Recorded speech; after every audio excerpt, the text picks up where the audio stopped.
My perception of vegans before I became vegan was they were quite radical.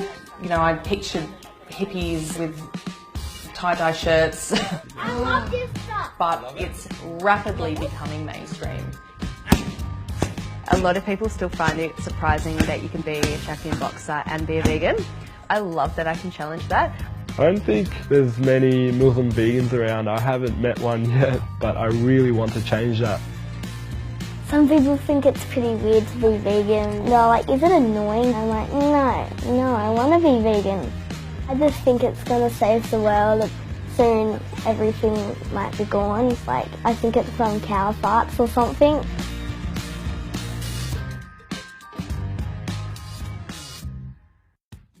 Hi, I'm Amanda Brewer. I'm a stay-at-home mum. My husband and I have 3 kids and 3 dogs, and we're all vegan. This is my pantry, and it's a traditional Australian-looking pantry. Even the Vegemite is vegan. I thought that having my children and breastfeeding, that animal products was something that I needed. And I came across information from very credible sources like the World Health Organization that eating animal products and meat was perhaps not the best way to go. The initial challenges for me were, so I can't eat chicken, so I can't eat cheese. So it wasn't until Amanda was asking me, watch this documentary, you know, Cowspiracy. Animal agriculture, raising and killing animals for food, is really what's killing the planet.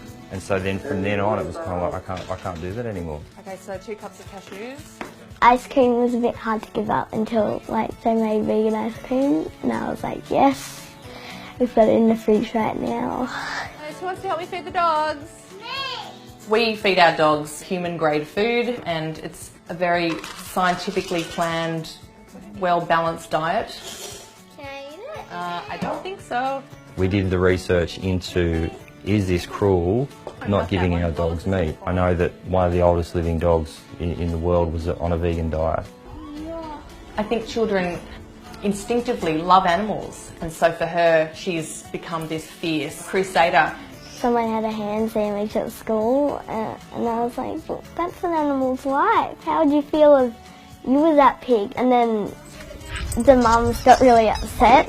I've had to try and explain to her not to ram it down people's throats, because you've got to keep your preachiness in check. Sometimes people don't want to sit next to me because they think I'm weird that I'm vegan. Some people think that I'm just going to die when I'm 11 or something. But I'm like, I'm not going to die.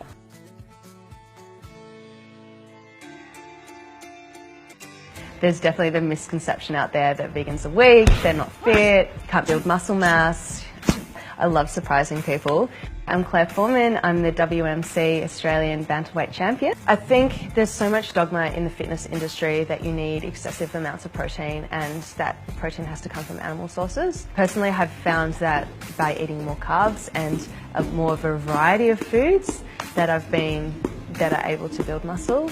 My recovery time is really quick, and recovery time from injuries as well. A lot of people are saying that it's because of the high antioxidants in plants and the high amount of micronutrients as well. And if I have to answer the what about protein question one more time. Yeah, this gym has become a bit of a vegan hub. Everyone gets wrapped in coconut water. What are you cooking, Mum? Probably palau. Are you going to add meat to it? Of course I'm going to add meat to it. I grew up eating a lot of meat, dairy and eggs, and for dinner it was kebabs most nights. It's a massive part of my culture. My name's Abdullah, I'm 23 years old and I came as a refugee from Afghanistan when I was 8 years old.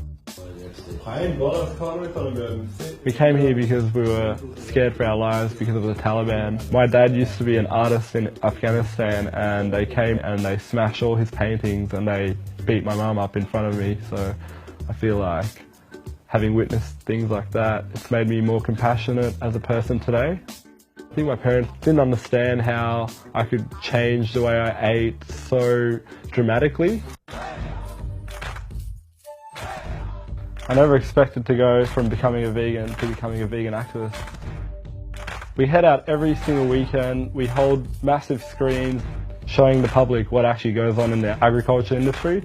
The footage that we show on our TVs is standard Australian practices. It's happening everywhere and it's the majority of what's happening out there.